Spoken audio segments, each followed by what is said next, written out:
First, here are the headlines.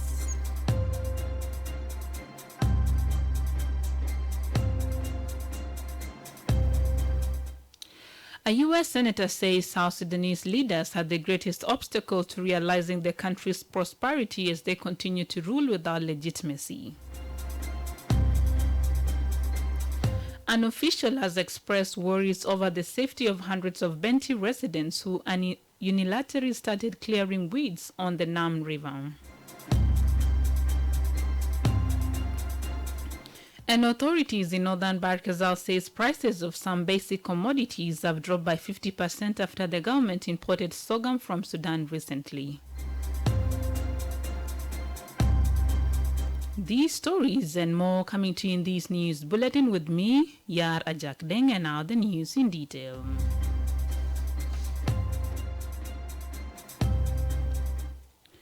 A U.S. senator says South Sudanese leaders are the greatest obstacle to realizing the country's prosperity as they continue to rule without legitimacy. In a statement on the marking of South Sudan's 11th anniversary of independence, Jim Risch, a member of the U.S. Senate Foreign Relations Committee, called for a review of U.S. policy towards the country. Last month, the IGAD heads of state and government revealed in a joint statement that the U.S. government has cut funding to South Sudan peace monitoring mechanisms. The mechanisms affected by the funding cut are the peace monitoring body, namely ARGEMEC, and the Citizen VM. The IGAD leaders call on the U.S. government to reconsider its decision to scale down support to the peace process, saying the move is crippling the work of critical agreement mechanisms. However, Senator Risch said his country must make sure the assistance is directed towards the intended purpose of providing humanitarian assistance. The statement reads, and my colleague quote as saying, "The United States remains a steadfast partner to the South Sudanese in their journey toward achieving sustainable peace. South Sudan's leaders, however, remain the country's greatest barrier to realizing its aspirations as they continue to rule without elected democratic legitimacy. While the United States is deeply invested in helping the world's youngest nation succeed, we must be careful that our assistance is being used to support the people of South Sudan and not to perpetuate the status quo. The Biden administration must listen to Congress and prioritize developing a clear South Sudan policy, conduct a serious review of the U.S. support to the country, and match our investment in assistance with serious diplomatic engagement." End quote. Last week, a delegation of U.S. senators visited Juba and held a meeting with women leaders from the civil society organization on the eve of Independence Day. The South Sudanese women voiced frustration over the situation of hardship and called on peace parties to bring an end to the suffering and bloodshed. The activists said the country is suffering from conflict-induced difficulties such as displacements, poverty, communal violence, displacement of civilians into refugee camps. An official has expressed worries over the safety of hundreds of Benty residents who unilaterally started clearing weeds on the Nam River. Yesterday, the civilians got into the river with machetes, sickles, hoes, and shovels to remove the quagmires of swamps believed to have obstructed the water flow into the Nile River. A video footage and photos seen by iReady showed a crowd of civilians inside and along the bank of the river, manually cutting water hyacinths with their hands too. Joseph Africano is the Undersecretary at the National Ministry of Environment.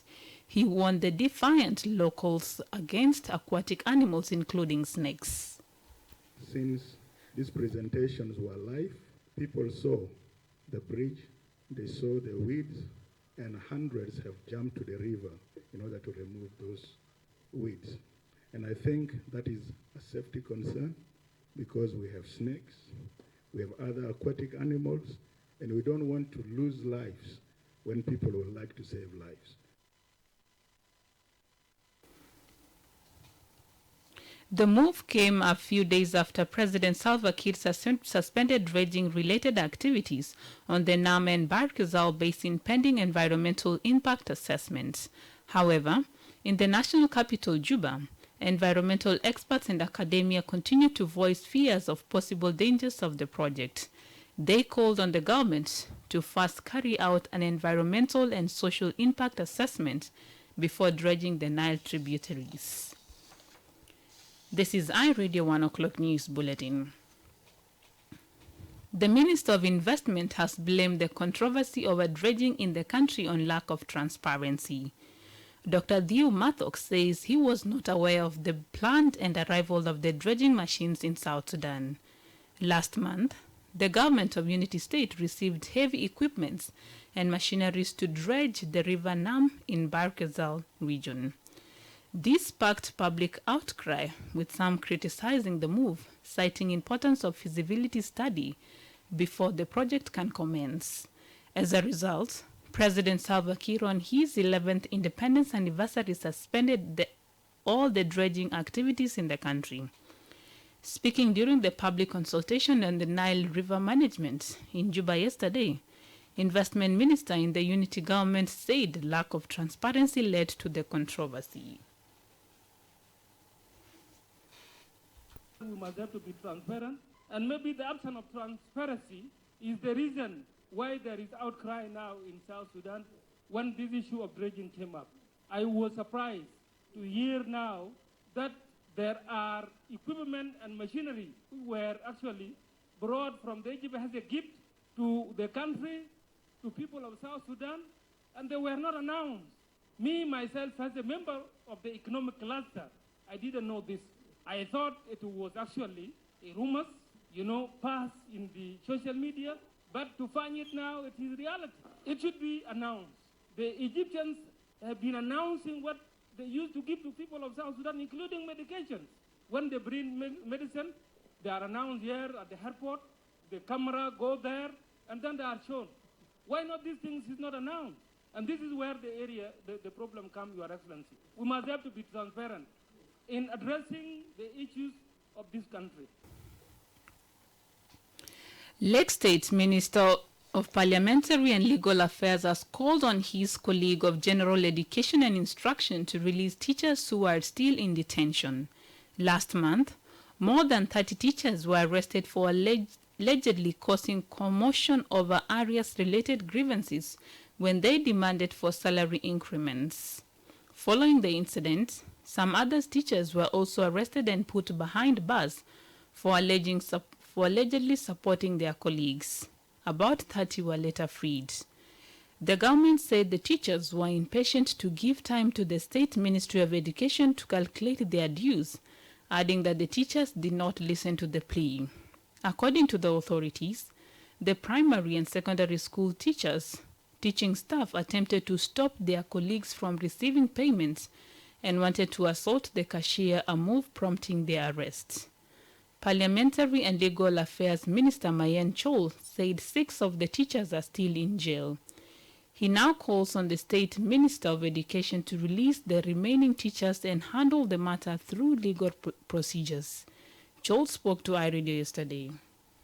I think please let this one solve. Even in the time of cabinet meeting, I was the advised person to advise the cabinet in a legal manner that I'm in charge in the state. Please let these teachers being released, and also if they have any right that we know the government of Lake, let them be given. And it was done. The remaining issue, it was remained as an administrative issue that I should have to advise my counterpart, the minister. Please let this administrative issue of your office be solved.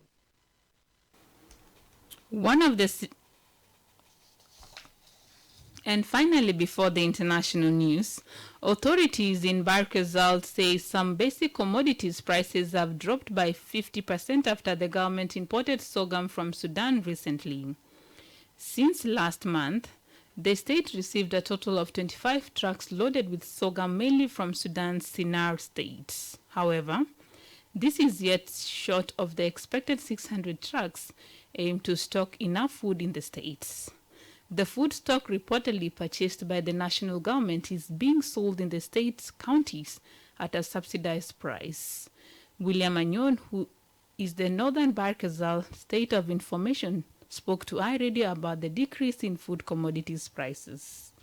People of Northern Barkazal are very happy. We have received food from Japan. That food was purchased by, it was a project of national government and to the vulnerable people, vulnerable group that were affected by last year flooding. So Northern Barkazal is one of the beneficiaries and we have received the food. You know, the price of food here in Northern Barkazal has been very high and now since the food has, since we received the food, the price has reduced. The government has made a subsidy and that subsidy is affordable to everyone in Northern Barkazal. The ordinary people are now getting food at the affordable price. One of the citizens in a Wheel main market confirmed the price drop to iRadio this morning. على العموم تعرف في سوق الويل يعني اكثر حاجه ادوها طبعا جابوا الحكومه ده ياو سعر منخفض تماما ب 550 جنيه الملوى ده ياو السعر النازل. وثانيا الخضار المحلي كويسه جدا يعني ال 200 جنيه ولا 300 جنيه ممكن تلاقي وجبه بتاعت اليوم يعني ما بطل. You are listening to iRadio Afternoon News, and now to the stories making headlines in the region and international scene. My colleague Kafuki Jada joins us, and this international news is proudly brought to you by MTN.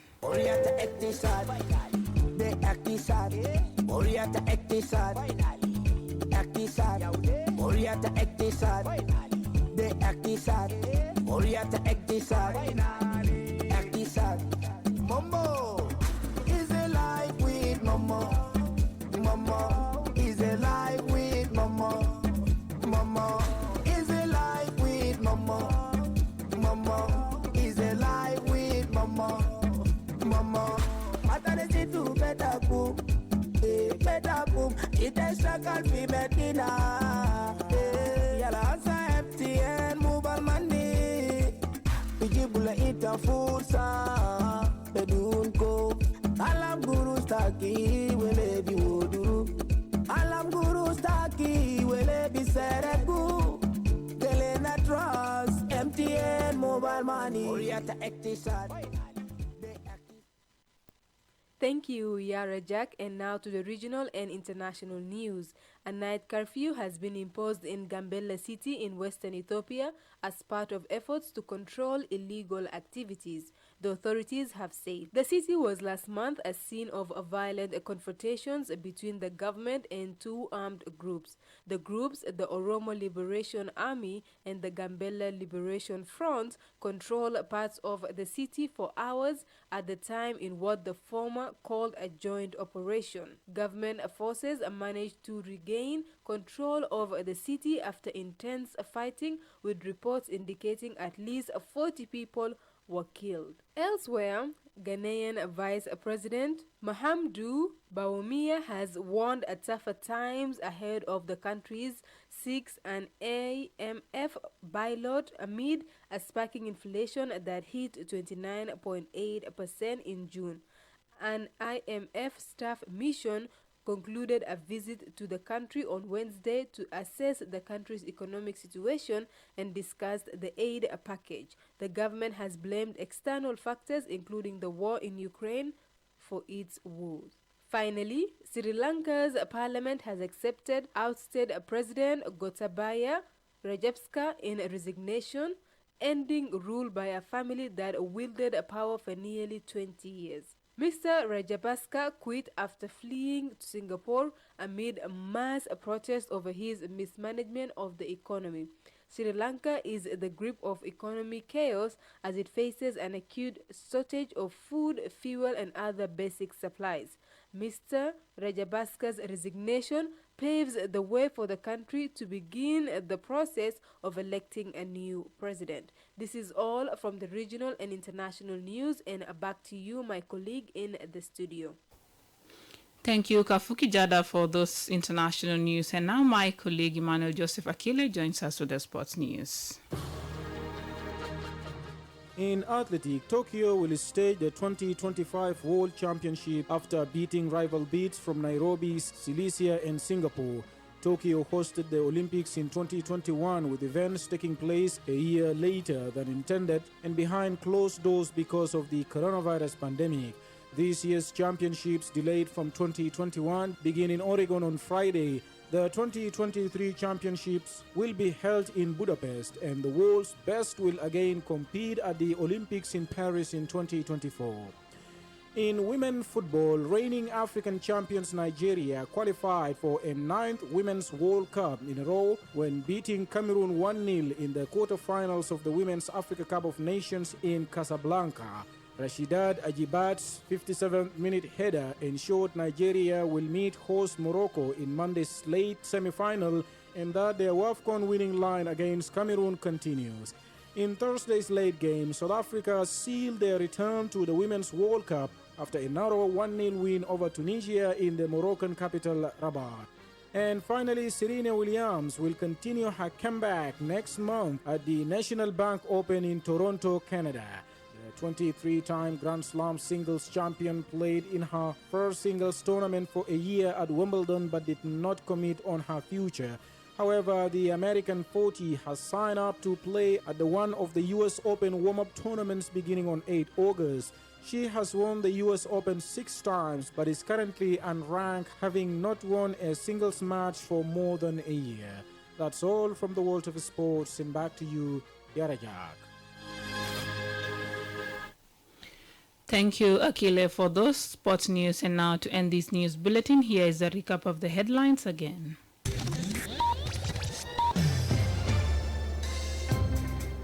A U.S. senator says South Sudanese leaders are the greatest obstacle to realizing country's prosperity as they continue to rule without legitimacy. An official has expressed worries over the safety of hundreds of Bentiu residents who unilaterally started clearing weeds on the Nam River. And authorities in northern Bahr Ghazal says prices of some commodities, basic commodities, have dropped by 50% after the government imported sorghum from Sudan recently. That's the end of iRadio Afternoon News. You can also get these stories and updates by subscribing to iRadio News Alert on your MTN South Sudan number. Call 700 old *700# and follow the instructions. If there's a story or an event you'd like iRadio to cover or report about, please send us a text message on +211 925 287870.